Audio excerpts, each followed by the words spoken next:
ایک روٹی والے کا واقعہ میں نے آپ کو سنانا ہے، اور یہ بڑے ہی مشہور و معروف بزرگ سے منسوب واقعہ ہے۔ حضرت ابو بردہ رضی اللہ تعالیٰ عنہ راوی ہیں کہ حضرت ابو موسیٰ اشعری رضی اللہ تعالیٰ عنہ کی جب وفات کا وقت قریب آیا تو انہوں نے اپنے بیٹوں سے کہا کہ اے بیٹو، روٹی والے کو یاد رکھنا۔ پھر یہ واقعہ خود ہی بیان کیا کہ وہ روٹی والا کون تھا۔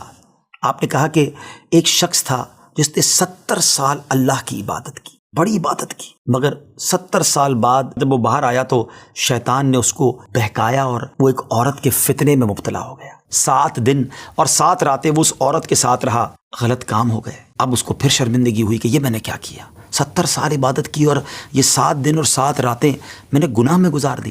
بڑا شرمندہ، بڑا نادم، قدم قدم پر سجدے کرتا جاتا، توبہ کرتا جاتا۔ اب چلتے چلتے چلتے ایک مسافر خانے میں پہنچا تو وہاں 12 مسکین لوگ پڑے ہوئے تھے، لیٹے ہوئے تھے۔ اس نے بھی جگہ بنائی اور ان کے درمیان جا کر خود بھی گر کر سو گئے۔ اب رات میں ایک شخص آیا جو ان کو کھانا دیا کرتا تھا، روٹی دیا کرتا تھا۔ ایک ایک کر کے 12 روٹیاں لے کر آیا تھا، اس کو پتا تھا یہاں 12 مسکین رہتے ہیں۔ ایک ایک کر کے سب کو روٹی دینے لگا۔ وہ شخص جو یہاں آ کر اچانک بیچ میں آ کر لیٹا تھا، اس کو بھی وہ مسکین سمجھا اور اس کو بھی روٹی دے دی۔ لیکن ظاہر ہے کہ اگر ترتیب سے روٹی دیتے دیتے آگے آئے تو آخری نمبر والے کو روٹی نہ ملی، کیونکہ یہ تو 13 ہو چکے تھے۔ تو بانٹنے والے سے اس مسکین نے کہا کہ تم نے آج مجھے روٹی کیوں نہیں دی؟ اس نے کہا میں نے تو سب کو ایک ایک روٹی دی، کسی کو 2 نہیں دی۔ کہا تم مجھے روٹی نہیں دے رہے ہو۔ بہرحال وہ ناراض ہو گیا کہ ٹھیک ہے، پھر تم اگر یہ سمجھتے ہو کہ میں بددیانتی کر رہا ہوں تو میں تمہیں کچھ بھی نہیں دوں گا۔ یہ کہہ کر وہ شخص تو چلا گیا، مگر وہ مسکین بیچارہ بھوکا رہ گیا۔ اب وہ شخص جس نے ابھی توبہ کی تھی، پہلے 70 سال کی عبادت بھی کی ہوئی تھی، اس کو خیال آیا کہ میری وجہ سے اس مسکین کو روٹی نہیں ملی ہے۔ بھوک اسے بھی بڑی تھی، مگر اس نے وہ روٹی اسے دے دی۔ شدید بھوک لگی ہوئی تھی، رات بھر بھوک میں تڑپتا رہا اور اسی بھوک کے عالم میں صبح اس کا انتقال ہو گیا۔